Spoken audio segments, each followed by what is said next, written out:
بسم اللہ الرحمن الرحیم۔ السلام علیکم ناظرین، میں ہوں آپ کا ہوسٹ غلام مصطفیٰ سندھو اور آپ دیکھ رہے ہیں سندھو پی کے یوٹیوب چینل۔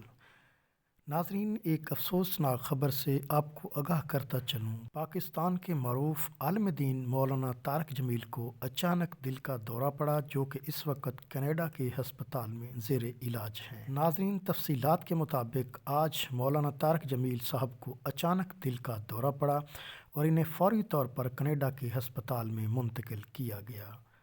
طارق جمیل کے بیٹے محمد یوسف جمیل نے والد کو دل کا دورہ پڑنے اور کینیڈا میں ہسپتال داخل ہونے کی تصدیق کی ہے، اور یہ بھی بتایا کہ اب والد محترم کافی بہتر ہیں، اور عوام الناس سے دعاؤں کی درخواست بھی کی ہے۔ تو ناظرین، آپ سب سے بھی گزارش ہے کہ آپ اللہ تعالیٰ سے دعا کریں کہ ملک پاکستان کے اس عظیم انسان اور اللہ تعالیٰ کی طرف سے ایک فرشتہ نما انسان کو جلد از جلد صحت کاملہ عطا فرمائے۔ اسی کے ساتھ مجھے دیجیے اجازت، ملتے ہیں نیکسٹ ویڈیو میں۔ اللہ حافظ۔